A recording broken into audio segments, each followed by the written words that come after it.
Buenas tardes, gracias por la invitación al Congreso. Voy a hablarles sobre estimulación paraysiana, si es posible o no es posible. Hace mucho tiempo ya sabemos cuáles son los efectos deleterios que genera la estimulación en punta de ventrículo derecho. Sabemos que los pacientes con estimulación en punta de ventrículo derecho llevan a mayor grado de insuficiencia cardíaca, mayor dilatación ventricular, hay una desorganización del tejido miocárdico y de esa manera en cierto grupo de pacientes tenemos mayor incidencia de internaciones por insuficiencia cardíaca, dilatación ventricular y todo lo que eso repercute en la vida del paciente, llevándonos a la necesidad de aumentar la necesidad de terapia de resincronización, que muchas veces no llega a mejorar la calidad de vida de los pacientes. La historia de la estimulación septal de la estimulación paraysiana lleva ya muchos años, pero recién en el año 2000 se empezaron las primeras descripciones en relación a lo que fueran pacientes con taquicardiomiopatía por fibrilación auricular y QRS angosto, a los cuales se les bloqueaba el nodo AB y se les colocaba un catéter de estimulación tipo screwing de los convencionales en el área paraysiana y de esa manera los pacientes mejoraban significativamente su función ventricular. ¿Por qué utilizamos la estimulación paraysiana? Básicamente, todos sabemos, somos electrofisiólogos, la estimulación es fisiológica. Nosotros vamos a usar el sistema de conducción normal del corazón. O sea, no hay nada mejor que la estimulación a través del sistema normal del corazón. Es una estimulación segura y es posible de realizar. Cuando nosotros hablamos de estimulación septal, y mi mensaje hacia ustedes es que todos lo podemos hacer. Somos electrofisiólogos, nadie nos tiene que enseñar dónde está el GIS, todos sabemos dónde está el haz de GIS y lo podemos ubicar perfectamente. Una técnica es buena cuando la podemos hacer todos y la idea de esto es mostrarle para que todos la hagan.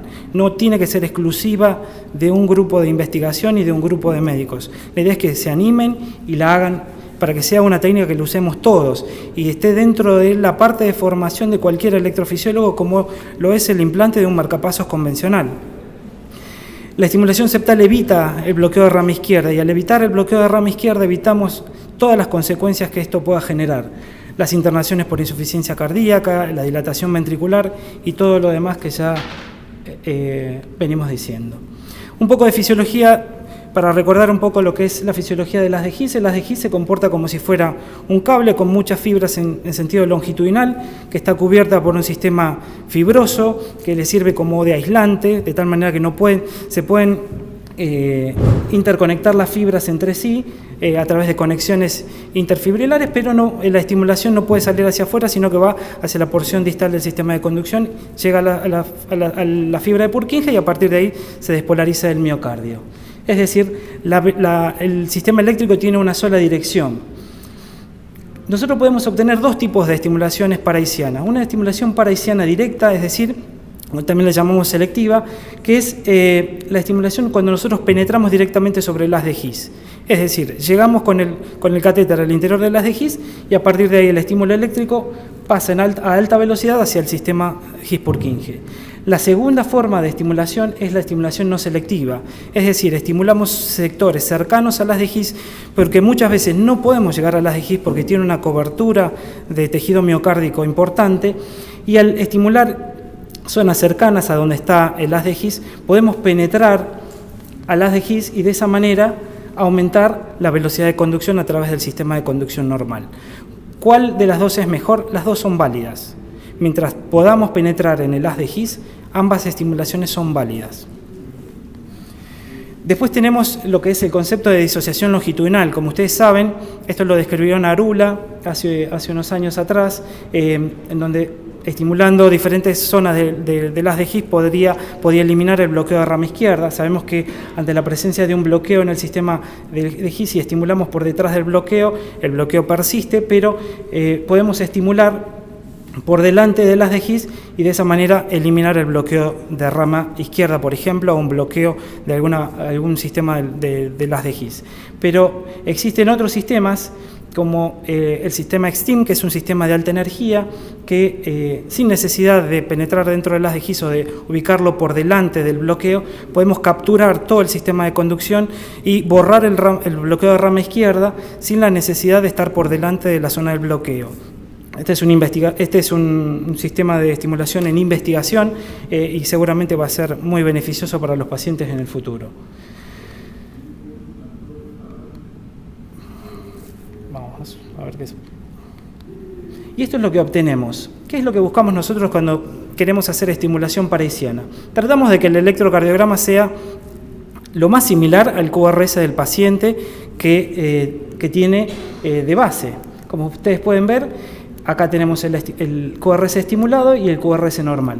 En general, en la gran mayoría de los pacientes con estimulación parisiana, ustedes van a ver esta pseudo onda delta, que parece como si fuera un Wolf Parkinson White, pero que representa el ingreso del estímulo eléctrico al tejido muscular que rodea al haz de GIS. Eso es casi lo más frecuente que podemos ver. En la gran mayoría de los pacientes, casi en los 2/3 de los pacientes, lo podemos ver porque es lo más frecuente de encontrar en la anatomía del sistema del haz de GIS. Y eso no significa que, porque tenga ese ligero ensanchamiento del QRS, la estimulación isquiana sea mala. Al contrario, acuérdense, mientras penetremos el haz de GIS, siempre la estimulación va a ser buena. Y acá ustedes pueden ver un electrocardiograma de un paciente con estimulación y sin estimulación.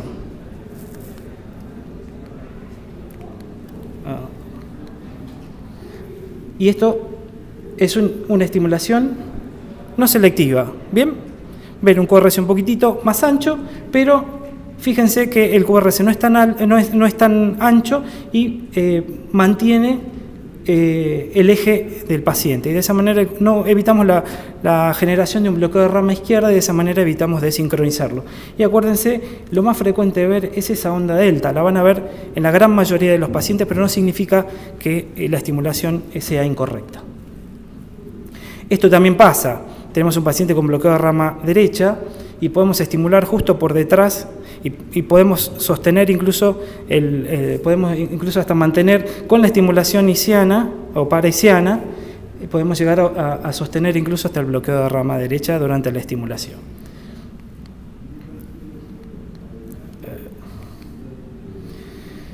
¿Y por qué nos pasa el tema de la onda delta? Lo que les comentaba es básicamente un tema anatómico. Anatómicamente están descritos 3 tipos de haz de GIS.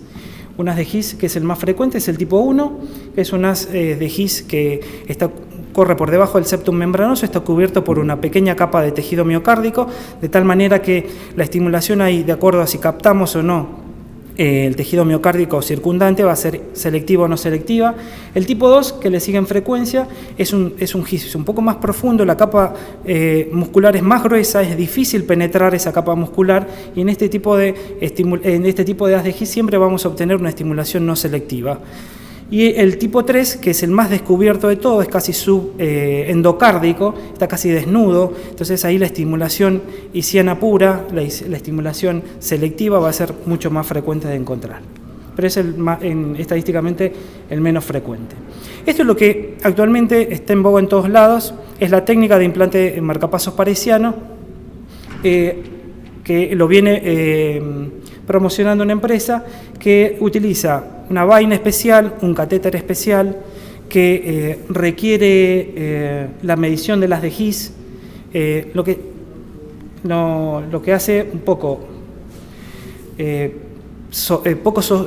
posible de sostener a largo plazo por un tema de costos, sobre todo los que trabajan en el sistema público, porque usa esta vaina que solamente se puede usar del lado izquierdo, no se puede usar en implantes del lado derecho, y además utiliza un catéter de fijación activa que no es retráctil y además no tiene estilete, o sea, no tiene cuerpo, y necesita la medición de las de GIS durante el implante. A partir de esta técnica, los investigadores desarrollaron un estudio en base a esta técnica y encontraron resultados muy interesantes. Evaluaron tanto la estimulación selectiva como la no selectiva y encontraron que la estimulación de las de His en comparación con la estimulación en punta del ventrículo derecho disminuye muchos parámetros, a pesar de que ellos tuvieron algunos problemas con el tema de los umbrales y el tema del sensado de la onda R, mejoran sobre todo la mortalidad en relación a la disminución en las hospitalizaciones por insuficiencia cardíaca y la necesidad de upgrade a terapia de resincronización. Pero un dato importante es que solamente en 1/3 de los pacientes pudieron detectar el haz de His. O sea, en 2/3 de los pacientes la estimulación fue no selectiva. Es decir, ellos, a pesar de tener la vaina, no encuentran el haz de His. Y muchas veces hacen esto. Al tener miedo de no saber dónde están colocando el catéter, colocan un catéter de backup en la punta del ventrículo derecho por si se les cae el otro o por si están estimulando por detrás de la zona del bloqueo. Nosotros lo que hicimos es eliminar todos estos pasos. Tratamos de hacer una técnica que sea simple, que sea fácil de usar, que use solamente los elementos que usamos habitualmente en un implante convencional. Usamos catéteres de estimulación convencional tipo screw-in, lo que usamos habitualmente para un implante auricular, y no necesitamos la medición del haz de His. ¿Por qué? Porque sabemos que cuando tenemos una curva tipo 2, tenemos el haz de His. Entonces, directamente evaluamos, de acuerdo a la sincronía eléctrica, la localización de la zona paraisiana. Y lo que hacemos es, utilizamos el mismo estilete, podemos usar incluso hasta la J que nos trae para la aurícula, o le realizamos una curva, una J preformada con el mismo estilete, y en algunos casos tenemos la necesidad de hacer una curva, una contracurva, hacemos una curva y una contracurva para facilitar de esa manera el acceso a la región paraisiana, pero esto no es de uso habitual, lo hacemos en el caso de que sea necesario. Y lo que hacemos es básicamente usar los catéteres convencionales, no usamos ningún tipo de vainas, no necesitamos usar el haz de His y utilizamos las curvas del Syncromax. Syncromax, que comentó Nicolás hace un ratito, nos permite obtener una curva 2 en el momento que nosotros sabemos que tenemos un haz de His. Entonces, no usamos la identificación del haz de His como parámetro para el momento del implante, sino que lo que hacemos es implantamos en región paraisiana evitando desincronizar al paciente. ¿Y cómo lo hacemos? En realidad podemos desarrollar, lo que hacemos en una estimulación paraisiana es buscar la curva tipo 2, que es la curva que es similar a la curva del ritmo propio, que son dos curvas que son simétricas, sincrónicas, están superpuestas y son positivas, similar a la que obtenemos en un QRS angosto. Y pudimos ver 3 formas de ponerlo al catéter. Lo que hacemos inicialmente es colocamos el catéter como lo hacemos en un procedimiento habitual, a la altura de la arteria pulmonar. A partir de ahí avanzamos el estilete. El estilete preformado, lo que hacemos es dejamos la curva de la J apoyada sobre la base de la aurícula y a partir de ahí empezamos con el estilete fijo a retirar el catéter mapeando la zona isiana y paraisiana.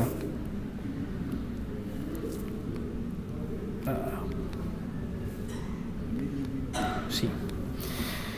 Y de esa manera liberamos el screw-in. De esa manera dejamos el catéter en esta posición ligeramente hacia adelante para evitar, para mejor apoyo, y en el caso de que se desplace, que habitualmente, la verdad que nunca nos pasó, caiga hacia el ventrículo y no pierda estimulación. También existen otras técnicas.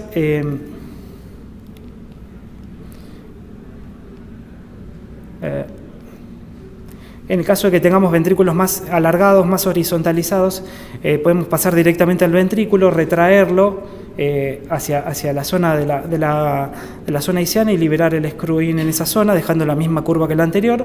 O si tenemos en corazones muy verticales, podemos llegar incluso hasta con la J hacia lo que es el tracto de salida, y a partir de ahí bajar, mapeando toda la zona del haz de His o paraisiana, y de esa manera liberar el screw-in, que es un screw-in convencional. De esa manera obtenemos esto. que ante un paciente con un QRS angosto podemos obtener una curva de tipo 2, simétrica, sincrónica, sin desincronizar a los pacientes. Y esto es lo que obtenemos en el electrocardiograma en forma definitiva. ¿Cómo quedan los catéteres? Quedan de esta forma, ¿bien? Y como ustedes pueden ver, son catéteres convencionales. Es el mismo catéter que usamos para la aurícula, lo podemos usar para estimulación septal. Y no tenemos problemas ni de umbrales, ni de sensado, ni tampoco de desplazamientos. Esto es en otra proyección, este es un oblicuo anterior izquierda, ustedes pueden ver los dos catéteres. Y voy a acelerar un poco por el tiempo. Esta es otra proyección, este es otro paciente. Y también lo podemos hacer en pacientes con estimulación unicameral, ¿bien? Con un solo catéter colocado en la región septal.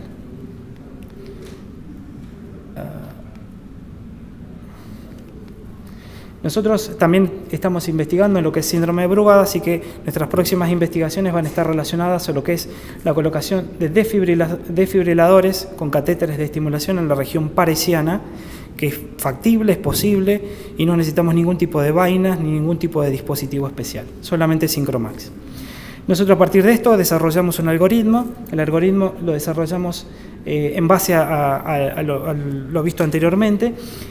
Seleccionamos al paciente que va a ir a implante apical, elegimos la posición del catéter en la posición paresiana, buscamos la curva tipo 2, que es este tipo de curvas. En general hacemos 5 intentos, el número 5 es un número aleatorio, en general nunca llegamos al 5, lo hacemos antes, pero tenemos que poner un número porque no podemos prolongar los tiempos de radioscopía, y en el caso de que no podamos hacerlo, pasamos a la estimulación en punta con una curva 5, pero en el caso de que podamos obtener una curva tipo 2, liberamos el screw-in, vemos que tengo un índice de menos 0,4, fijamos el catéter en forma definitiva. Para concluir, la estimulación paresiana para nosotros es la mejor modalidad de estimulación porque es fisiológica, básicamente. Es posible realizar, todos la tenemos que hacer, todos podemos hacerla y con el material que usamos habitualmente para un implante de un dispositivo convencional. No usamos vainas, no es necesario usar catéteres ni vainas especiales y lo que hacemos inicialmente siempre en nuestro laboratorio de electrofisiología es usar Syncromax para evitar desincronizar a los pacientes. Por eso nuestra premisa siempre es, no buscamos resincronizarlos, sino que en el momento del implante evitamos desincronizarlos. Muchas gracias.